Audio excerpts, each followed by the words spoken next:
Lawrence Taylor didn't just change the way defense was played. He forced the NFL to rewrite its very blueprint. The man whose 16 sacks in college and double rookie awards stunned the league, and whose sheer ferocity made coaches redesign offenses overnight, is the same legend who spiraled from MVP heights to the depths of addiction and infamy. It's no wonder Bill Belichick calls him the greatest defensive player in history. But brilliance, this wild, always has a price. There will never be another Lawrence Taylor. Not because no one can match his talent, but because his rise and fall left consequences the league is still reckoning with. So how did football's ultimate game changer become its greatest paradox? Lawrence Taylor grew up in Williamsburg, Virginia, where boundaries never seemed to hold him for long. As a kid, he was drawn first to baseball, spending summers on dusty diamonds, known more for wild throws than polished technique. But even then, his energy stood out. Coaches recall a teenager who played every game like it was a dare. School discipline records from Lafayette High paint a picture of a boy who could be loyal to friends 1 minute, fighting in the hallway the next. Taylor's mother once joked that the only thing he hated more than losing was being told what to do. That stubbornness, mixed with a sudden growth spurt at age 15, changed everything. He shot up in height and packed on muscle almost overnight, and when a football coach finally convinced him to join the team, Taylor found a new outlet for all that restless power. On the field, he was raw, sometimes reckless, always aggressive. Early coaches remember him as unpredictable, sometimes skipping practice, sometimes dominating drills with a kind of controlled violence they'd never seen from a high school sophomore. He nearly quit football before his junior year, frustrated by the structure and constant criticism. But the growth spurt had made him impossible to ignore. By senior year, Taylor was a force, terrorizing quarterbacks and earning the attention of college scouts who saw past the chaos to something rare. At the University of North Carolina, Taylor's reputation followed him.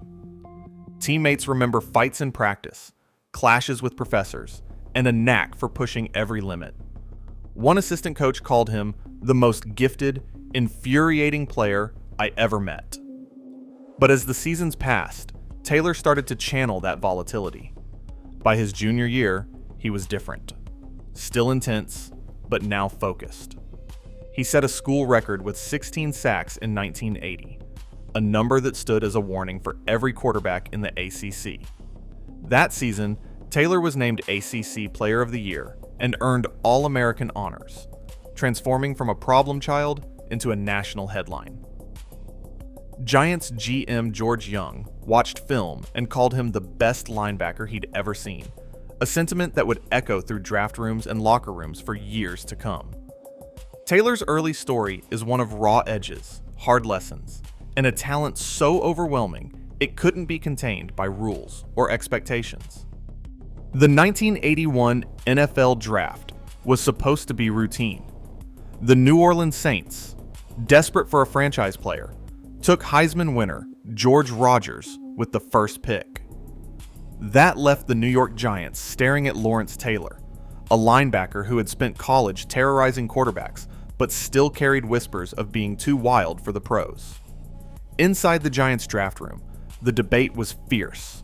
Some coaches worried about his rebellious streak, but general manager George Young and defensive coordinator Bill Parcells saw something else: a once-in-a-generation weapon.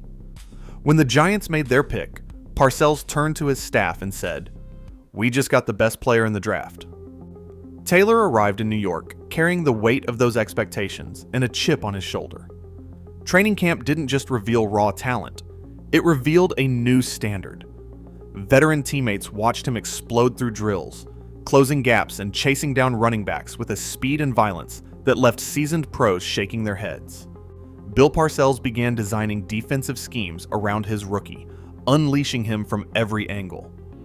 The Giants' defense, once predictable, now looked unpredictable and dangerous.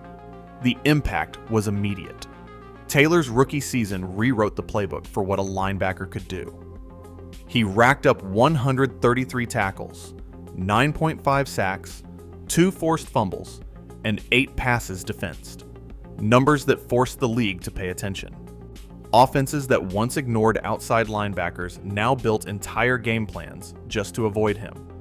Quarterbacks started checking for number 56 before every snap. Teammates called him Superman. Writers described him as an emissary from another planet.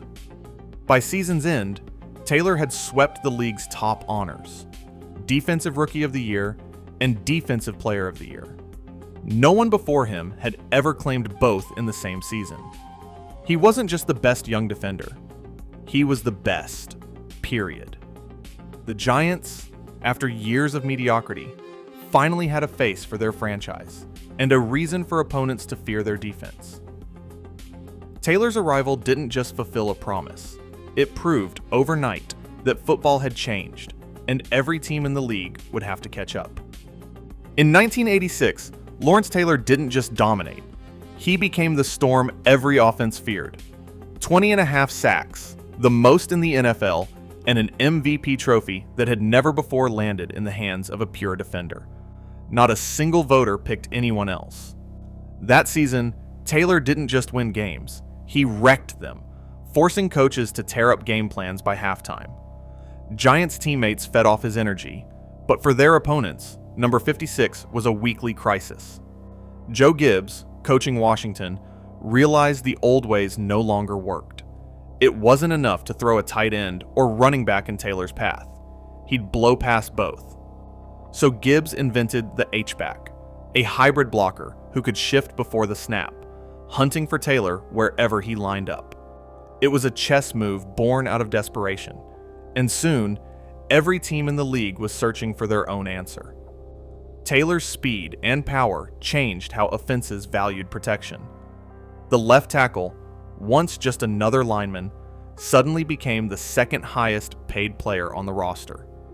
Teams started spending first-round picks and record salaries on men whose only job was to slow Taylor down for a single heartbeat. Bill Walsh in San Francisco moved his best guards outside, tried quick passes, and still watched Taylor collapse pockets. Practice fields across the league echoed with one command: find 56. Offensive meetings became Taylor drills, with coaches drawing up new protections and quarterbacks rehearsing rapid-fire releases. Playbooks thickened with max protect formations, tight end motions, and running backs assigned to chip and double.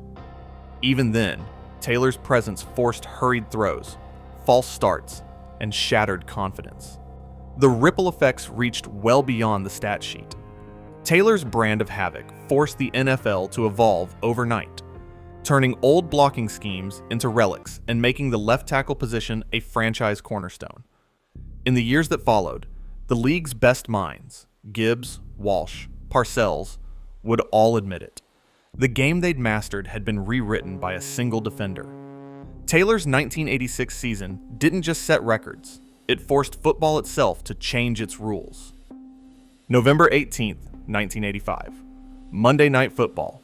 The Giants face Washington in a game that would be remembered for one play above all others.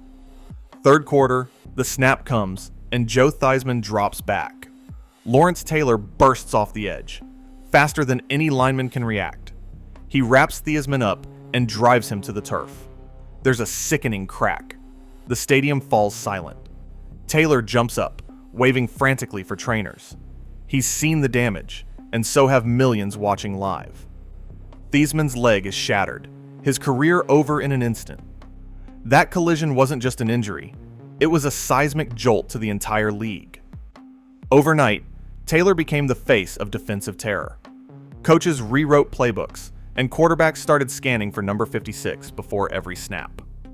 The NFL's obsession with blindside protection, left tackles, max protect schemes, H-backs, traces directly to that night. But Taylor's legacy isn't built on a single moment of destruction.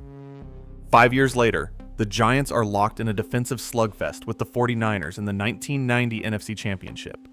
San Francisco's offense, loaded with stars, is driving late in the game. Everything hangs in the balance.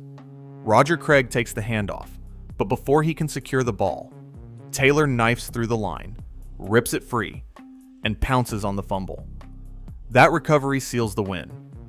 The Giants punch their ticket to Super Bowl 25, and Taylor's legend grows even larger. It's not just the sacks or the stats. It's the timing. The sense that when the game was on the line, he would find a way to break it open. By this stage, Taylor was playing through pain that would sideline most players. Ankles taped, shoulders harnessed, but he never missed the big moments. For a decade, offenses built their entire week around stopping him, and still he found ways to change the outcome.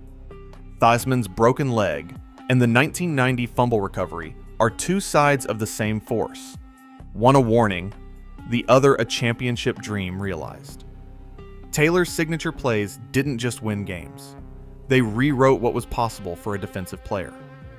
The physical toll was mounting, but for now, number 56 stood at the center of every defining moment. The rare defender who could decide a season with one violent, perfectly timed strike.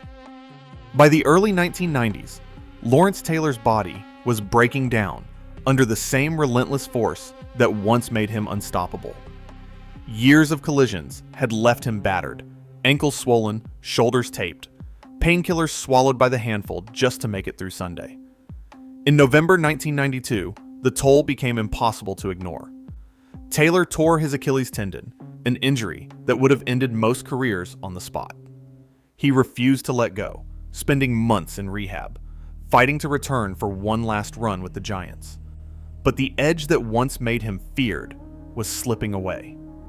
His bursts off the line grew shorter, his recovery time longer.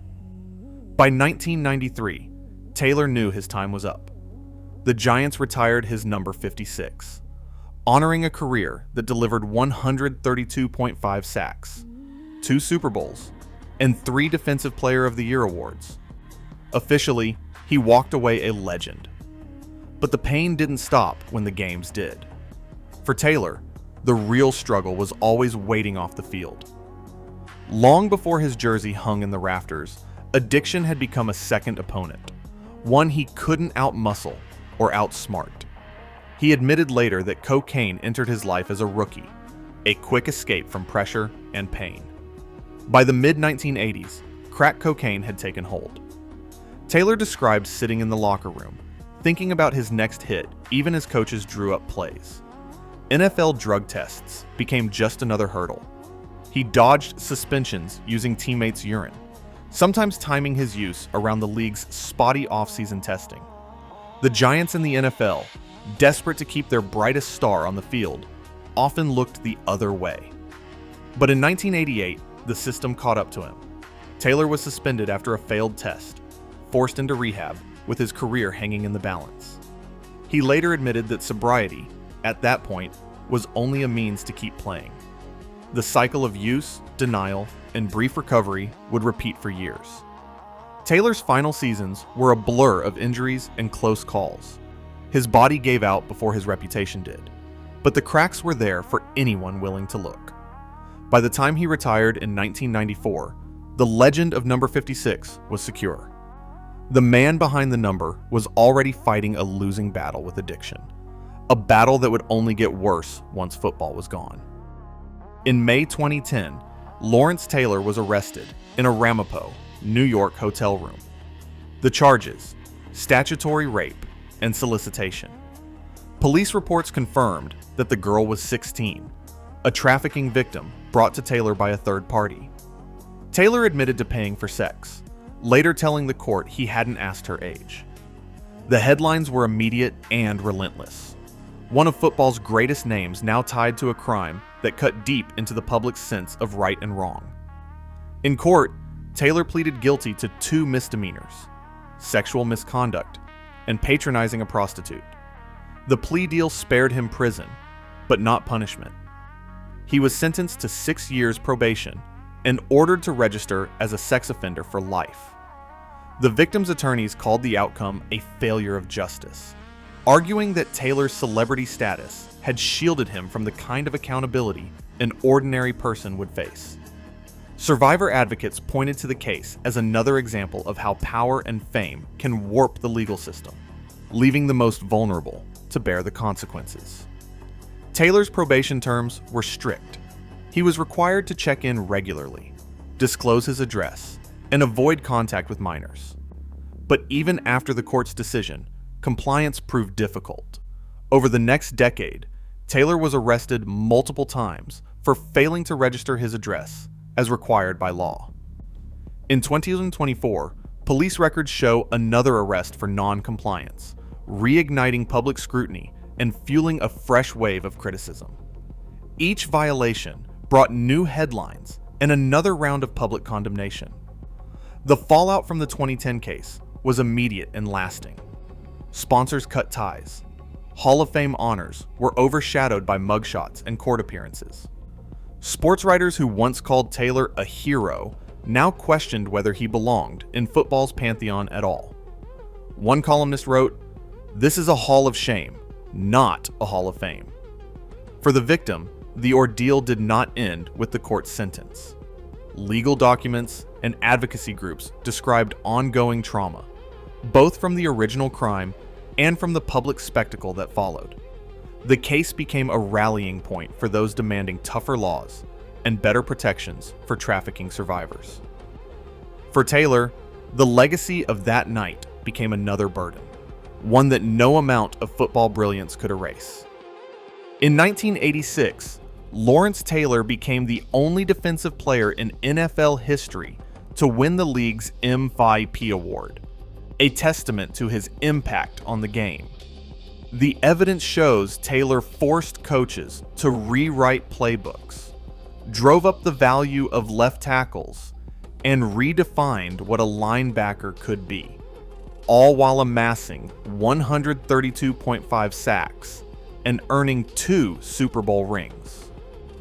Yet, the public record also documents a parallel descent, a pattern of addiction, suspensions, and criminal convictions that left permanent marks on his legacy. Some details, like the full extent of Taylor's influence on teammates or the private battles behind his addiction, remain known only to those closest to him, and not all records have been made public. But the facts are clear. 27 years after his retirement, no player has matched his combination of dominance and controversy. Lawrence Taylor's story endures as both a football revolution and a cautionary tale, one that changed the NFL, and whose shadow still shapes the game and its off-field responsibilities today.